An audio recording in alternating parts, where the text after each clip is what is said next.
This is the Reds POSTCAST, your instant game reaction for the Cincinnati Reds. Part of the Locked On Podcast Network, your team every day. Woof. Good evening, Reds fans, and welcome to another edition of the POSTCAST brought to you by Locked On Reds and the Locked On Podcast Network. I'm Tim Daniel. I'm in my second year here at Locked On covering the team, and I want to thank you for spending some time with me as we discuss the Cincinnati Reds getting dog walked today by the Pittsburgh Pirates 17-7. On tonight's show, we're going to discuss that it was really one-sided. The Reds did something that should never be done. They walked 7 straight guys, and we found out pretty quickly that even though the Pirates are winning games, they're still really soft. All of that and a whole lot more. Yowza. Let's just go ahead and let's get to it. This is what you'll be talking about. All right, so that was bad today. And that was, should not have been that bad from the jump. Because it looked like if you watched the first half of the first inning, you see O'Neal Cruz make a dumb play like he normally does in the outfield. And the Reds put 2 runs on the board, and you're thinking like, all right, cool, let's get going. And then it just kind of goes downhill from there. Rhett Lowder has his worst outing ever. And we'll get to all the other stuff in a second. And then it just keeps going and going and going. If I had told you the Reds had a game where they had 7 runs and 11 hits and didn't tell you anything else, good go. Man, that was a heck of a game. Glad they won. It was not. It was not the case whatsoever today. Just the way that things went today was just really, really frustrating. And the way that they handled the bats, like, honestly, you can't complain about 7 runs. That should be plenty enough to win a baseball game. But when your when your pitchers are giving up 17 of them, more than double, that kind of makes it really difficult. So, some guys, I'll also talk about this real quick before we go through get into the walks and all the bad stuff from the pitchers. Guys who had good days today, J.J. Bleday. Like to see it. Like to see it whatsoever. Okay, I'm seeing this now. The Pirates own the Reds. The Pirates own the Reds. Like, right now, yeah, they've had the advantage this year. They're 4-1 against the Reds so far. But the Reds won last year's series against them, so I wouldn't go that far. It was by 1 game. So, take it as you will. But Nate Lowe today, again, it was really nice to see him get a couple more hits. Will Benson today swung the bat really well, had a homer as well. So there was, that's the silver lining on the day is they got some good at-bats. Ellie had a nice at-bat in the first inning and also drew a walk today. So Ellie's keeping his status going. Sal Stewart probably needs a rest a little bit. He just kind of feels like he's kind of hitting that rut where people, and I think a day to clear his head would probably be a good thing for him. That doesn't hurt, but what we've learned in the Terry Francona era is guys don't get days off, especially if you're really good. That they don't feel like you need that. So, whatever, we'll go with it. But this was just one of these days where it's like the Pirates are beating the heck out of you, and nothing's going your way, and it's really, really irritating to see. So the Reds take the L on this one. Obviously, it's really frustrating to see. And, the turning point came pretty quickly. Time to reveal where the game was won or lost. It's the turning point. I think it's fair to say in the top of the second inning, Will Benson hits a homer and it's 5-3. And you're like, we got plenty of baseball to go. We feel really good, right? And then the Reds walked 7 straight guys.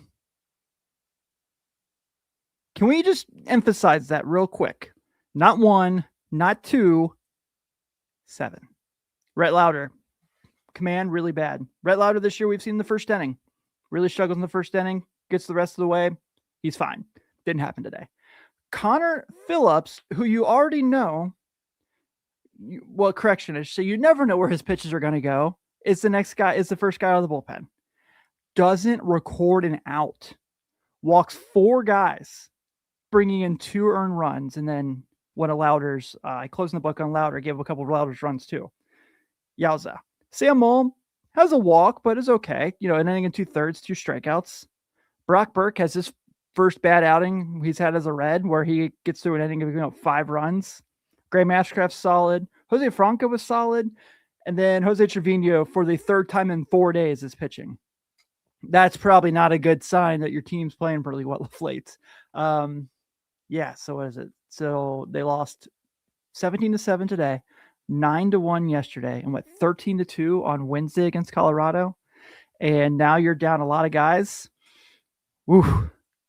This is going to be pretty rough.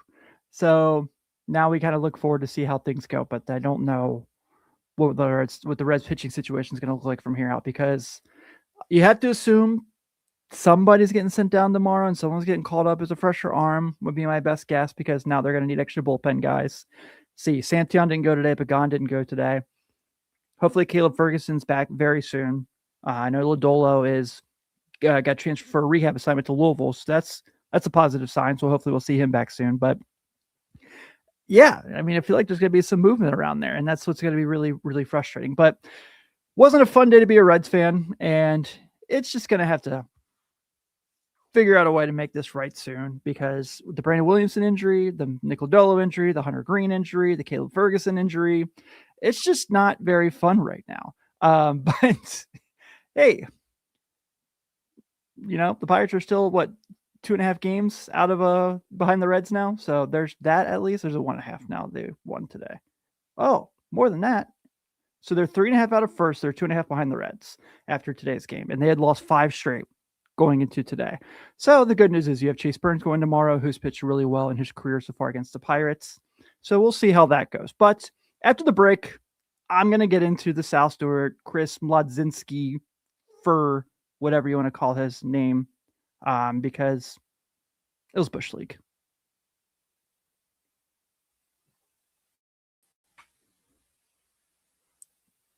The NBA playoffs are here and every possession matters. If you're looking to get even closer to the action, FanDuel has a great offer to get you started. Right now, new customers can bet $5 and get $150 in bonus bets if your first bet wins. That's right, turn $5 into $150 in bonus bets just for getting started. You can check stats, trends, and matchups before making your picks, which makes the whole experience feel a lot more informed. Whether you're looking at player props or just following your favorite stars, it adds another level of excitement to every game. It's a really easy app to navigate, and it makes playoff basketball even more engaging from start to finish. Head to FanDuel.com to get started. FanDuel, play your game. MLB season is back and you can feel it. Fresh starts, big expectations, and that first crack of the bat. Whether it's a breakout rookie or a division race that goes down to the wire, there's nothing like being in the ballpark for it. The only problem? Getting tickets can feel like a grind. Long queues, surprise fees, prices jumping at checkout. That's where there's Game Time. The Game Time app gives fans the advantage with constant innovation. It's how you unlock amazing tickets and experience in just a few taps. It's simple to use. The Game Time guarantee means you get 100% authentic tickets delivered on time at the best price. And here's the best part. Fees are included in the price you see. What you see is what you pay. Period. The seat view feature is huge. I can see the panoramic view from my exact seat before you buy. Zone deals let me pick the section and save even more while Game Time selects the seats. You can follow your favorite team and get alerts when new deals drop. 2 taps and it's done. No stress, no hidden fees, just great season minutes. That's what makes it so easy to decide last minute to hit a game.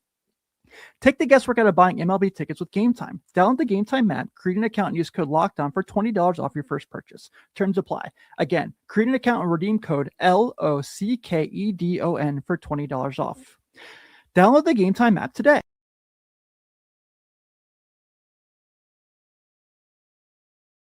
Want to give a shout out to the everydayers here on the postcast. Thank you as always for spending time with me in the good and the bad, like today. As always, we have the Locked On Reds Everydayer Club, $5 a month or $50 a year. You get access to ad-free episodes of my show and Jeff and Steve Monday through Friday. We've got the Discord chat in there where we have everyone talking. It's all the Locked On hosts. It's not just here Locked On Reds, but we have all of our favorite teams. And my ring light went out. That's just a summary of the Cincinnati Reds day today. So it's now, yes, the Locked On Everydayer Club. Please join. I'm in there, and I'm in the Locked On Cavs chat as well, chatting it up. So I'm going to end the show here with our Locked On Player of the Game and then get into the whole thing. This is the Locked On Player of the Game. I'm going to give some love to J.J. Bleday and what he did for the Reds today. Though Will Benson definitely made things really, really interesting for me in that conversation. But J.J. Bleday today does have 3 runs along with his homer, 2 runs scored, and a walk. But Will Benson does have a good day today, 2 for 4 with a homer and an RBI. His OPS is up to 728. Still not very good, but much better than it was. I think his last 7 games, his on base percentage is like 330. But yeah, so that's really that's hopefully they're going to be Will Benson getting hot. But Chris Devenski today decided it'd be a good idea to throw behind Sal Stewart. And at first I was like, maybe it wasn't intentional, maybe it was an accident. And you see Sal Stewart's kind of reaction to it, like, what WTF? And then on the broadcast, they dove into, I guess, the one time the Reds beat the Pirates this year. Ellie and Sal Stewart went back to back, and Sal Stewart did a bat flip. And that rubbed the Pirates the wrong way, which, whatever. And Mr. Devenski decided, I'm going to take account of this with my 7.71 ERA, and I'm going to throw at you. He gets ejected. Benches get warned. We'll see if there's going to be fireworks tomorrow. I doubt it. But here's what I'm going to say about it. That's weak crap. You're upset because someone hit a bat flipped on you. Like, get over it. It's baseball. It's the majors. We're going to do this like this. I'm so sick of this. Like, back in my day, we would beam the guy if he did something like that. Like, stop. We're not doing that stuff anymore. Okay. Like, this is part of baseball. Everyone loves bat flips. If you talk to someone who doesn't like bat flips, they're just not fun to be around. Like, let's just call it what it is. But now it's kind of just like, why do you feel the necessity to do that? Like, why did we have to go that route? And like, you could have just been like, hey, I'm up 9 runs. Like, that's enough of like me like throwing it back in your face. And everyone goes, okay, yeah, that's fair. But the Pittsburgh Pirates and their fans just being soft as soft, they're Charmin, how they are, and just continue to always find ways to do this. It was just, it's whatever. But yeah, so it is what it is, and we just all roll on. But hey, now the Reds have a chance to avoid a sweep tomorrow. It was their first time they lost a series in 5 series. So bummer, but I don't think it discounts how good the season's been so far. But the Reds are losers today. The Pirates 17-7. The Pirates have 17 runs on 19 hits. The Reds have 7 runs on 11 hits, no errors.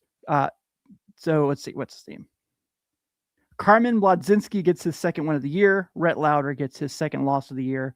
And now the Reds will try to avoid the sweep tomorrow. We have a pretty darn good pitching matchup tomorrow between 2 young guys. We got Chase Burns, who's 3-1 with a 265. I love Chase Burns Day. And Braxton Ashcraft, who's 1-2 with a 371. First pitch will be at 135. So you'll see me here tomorrow about 3:34ish around that area. Everyone, thank you so much for hanging out with me. I'm Tim Daniel. Enjoy the rest of your Saturday. I will see you all tomorrow. Go Red Legs. Pittsburgh soft.